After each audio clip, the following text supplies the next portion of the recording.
الملك الهراس هو عنوان من كلمتين، له نفس مزايا ونفس عيوب أي حكاية أو أي عنوان من لفظين فقط. فهو من ناحية يثير الفضول، ومن ناحية أخرى ربما يدفع المستمع أو المتلقي إلى الملل أو الانصراف عن محتوى القصة. أيضا يصدر لنا هذا العنوان معنى إن جميع أحداث القصة سوف تدور حول هذا الملك اللي اسمه الهراس، وهو يعني إلى حد كبير اسم مستغرب لملك. فهو ملك له شأن عظيم وملك كبير، وهو عادل ودخل في طاعته الخاص والعام.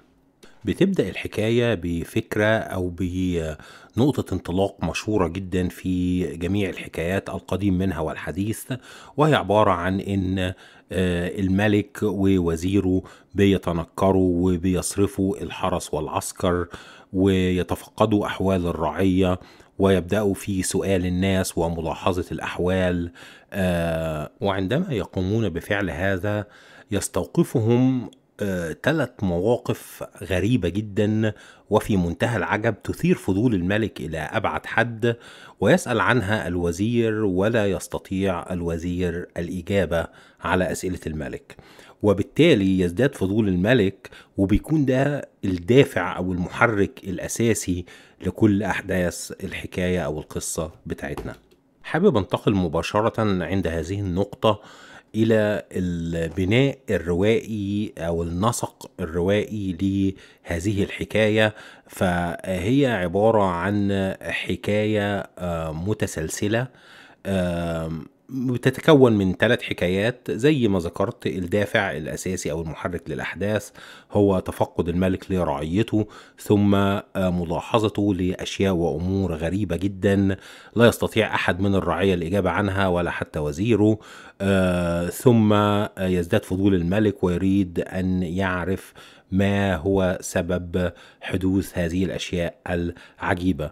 التقسيم أو البناء الروائي عبارة عن 3 قصص أساسية، وهي لل3 مواقف اللي الملك بيلاحظ أو بيندهش جدا من حدوثها، وبالتالي بيبدأ يحاول يستكشفها ويسبر أغوارها ويسأل أصحابها عن عجائب الأفعال التي يفعلونها، ولم يستطع أحد الإجابة عنها، ولكن طبعا هنا بصفته كملك. وبكده نقدر نقول إن النسق الروائي لهذه الحكاية عبارة عن نسق متسلسل، أي أنها بتسير في اتجاه واحد، يعني منبثق من الخط الأساسي لمحرك الأحداث، وهو فضول الملك وملاحظته للأشياء الغريبة وبداية استجوابه أو تحقيقه ل يعني ما يحدث، تحقيقه فيما يحدث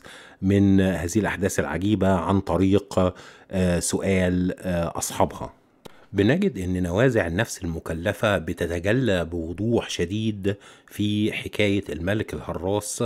فمثلا في حكاية سائل الضرير اللي هي اول حكاية او اول امر يستوقف الملك ويثير فضوله وعجبه.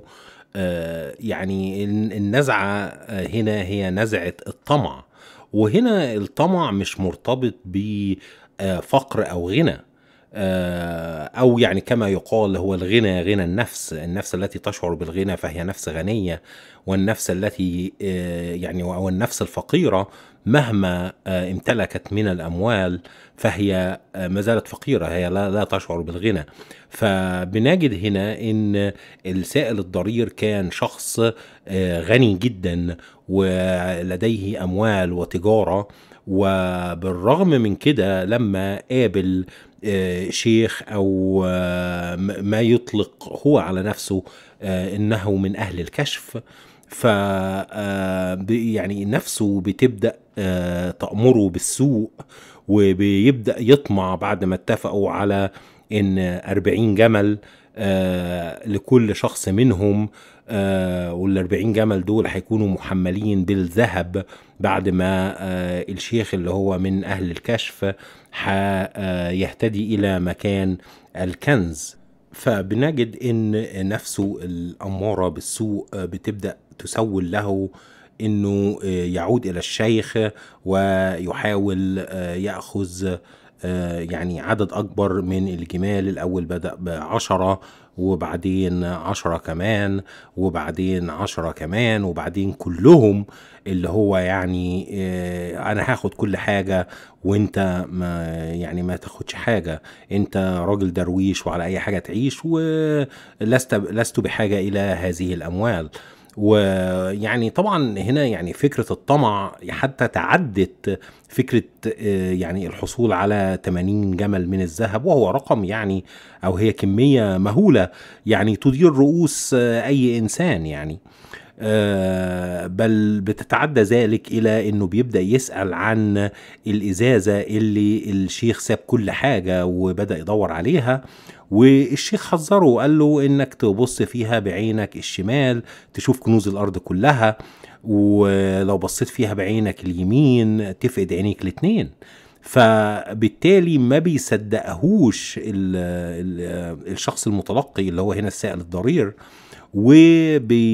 وبيعتقد ان هو لو بص فيها بعينه اليمين هيشوف كنوز اكتر، وبالفعل بيفعل هذا ويذهب بصره تماما، وينتهي به الامر الى فقدان جميع جمال الذهب ولن يأخذ منها شيئا، وفقدان تجارته ايضا، وبالتالي يعني يخرج من هذه الحكاية بالكامل بلا أي شيء بسبب الطمع. ثم بيأخذنا طاهر أبو فاشا بعد ذلك إلى القصة الثانية من الحكاية بتاعتنا، أو الأمر الثاني الذي أثار فضول الملك وعجبه، وهو الفارس اللي بيمتطي فرسه ويدور بها في دائرة من يعني بداية اليوم إلى تقريبا منتهاه.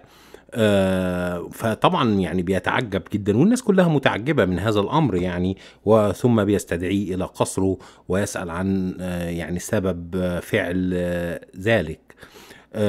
وهنا يعني بتتجلى نقطة تانية برضو بعتبرها من الإسقاط على الواقع والحاضر اللي احنا بنعيشه. هي فكرة يعني الزواج من شخص، وكيف تتجمل أو تجذب يعني الناس، سواء بقى هنا ذكر أو أنثى، رجل أو امرأة، يعني يعني أو كيف يعني يحجبوا الحقيقة الفعلية لهم قبل مثلا الارتباط أو الاقتران بشخص في صورة الزواج.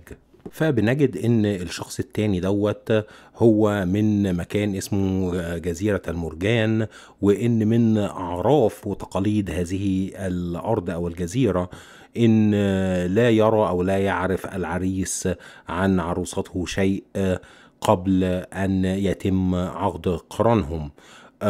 ولما بيحاول يسأل والده مين هي عروستي وان انا اللي هتجوز، فوالده بينهره وبيقول له انت هتفضل طول عمرك في ضلال، انت مش عارف عاداتنا وعارف تقاليدنا، ان ما ينفعش تسأل عن عروستك ولا هي تنفع تسأل عنك إلا عندما يتم إعلانكم زوج وزوجة.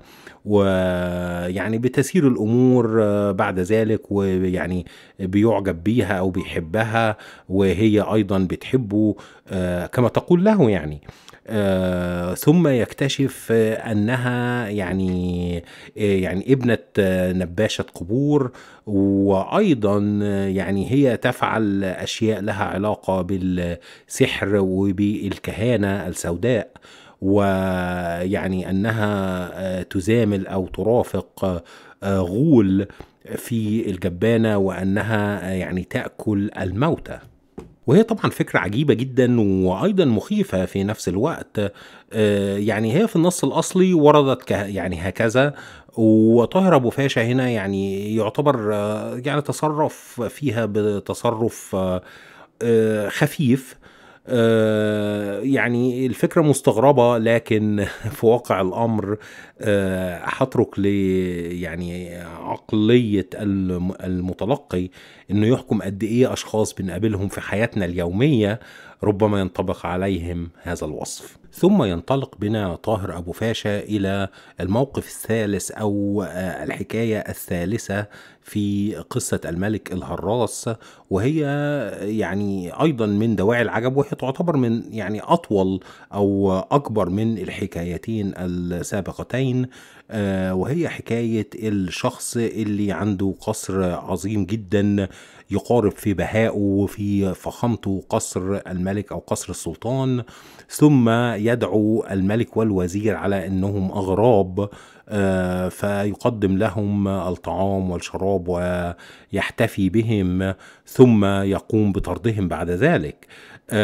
وبعد كده بنكتشف لما الملك بيجيبوا القصر عنده ويسأله عن سبب فعله هذا، ان هو يعني وجد من غدر الصحاب ما يعني آلم نفسه إلى درجة انه يعني اصبح لا يريد ان يكون له اصحاب، فبالتالي هو يكرم الناس الأغراب ثم يقوم بطردهم حتى لا يقوم برؤيتهم مرة أخرى، وبالتالي لا يصبحوا أصحابه ولا يتعلق بهم وإلى آخره.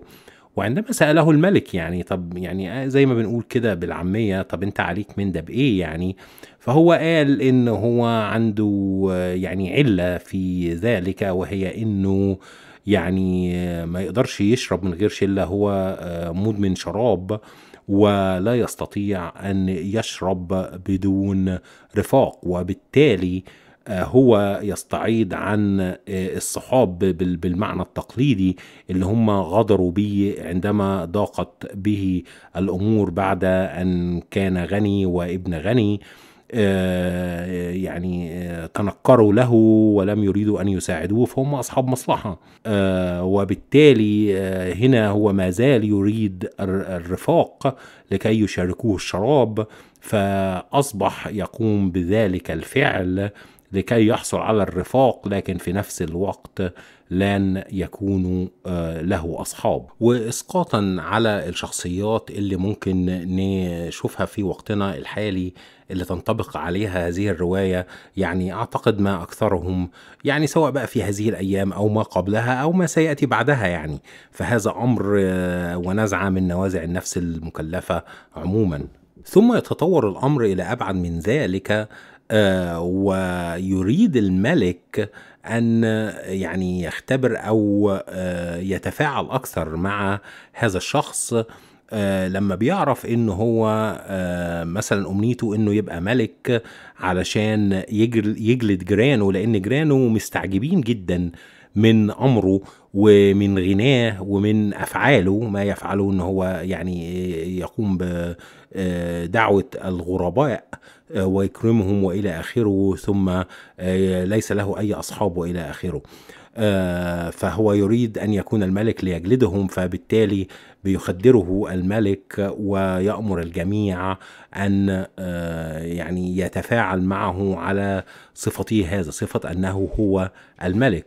وده برضو أمر يعني مشهور في الحكايات، وبنيت عليه قصص كتير وحكايات ومسرحيات وصور كتير من الأعمال الفنية استخداما يعني لهذه الفكرة، وهي فكرة ان الملك هو شخص يعني غير الملك الحقيقي، والجميع يعامله على انه هو الملك، وهو يعني يندهش ولكن يخفي في صدره، لان يعني من يكره ان يكون ملك والجميع يدين له بالسمع والطاعة. ثم يعني يتطور الأمر إلى أبعد من ذلك، ويقع في حب ابنة السلطان اعتقادا منه أنها جارية، ويعني ينتهي الأمر انه بيرجع الى وضعه الطبيعي، وبالتالي يعني بعد ما هو صدق خلاص انه ملك، يعني والدته بتعتقد انه به يعني جنون، وبتحاول ان هي تاخده عشان تعالجه والى اخره، ويعني بيذهب الملك والوزير اليه يعني توضيح الامر، والملك بيقول له انه هيزوجوا بنته وإن هي مش جارية وإلى آخره. وبهذا يعني بتنتهي القصة الثالثة، وبتنتهي الحكاية بتاعة الملك الهراس بصفة عامة. وأقدر أقول هنا تلخيصا يعني إن نوازع النفس البشرية في هذه الحكاية تجلت في 3 نوازع أساسية، وهي عبارة عن نزعة لكل قصة. فمثلا في القصة الأولى كانت الطمع الشديد، وفي القصة الثانية كانت الكذب، وفي القصة الثالثة كانت غدر الأصحاب. وبكده نكون وصلنا لنهاية هذه الحلقة من الشخصية والرمزية والإسقاط في الحكايات، وإلى أن ألقاكم إن شاء الله في حلقة قادمة.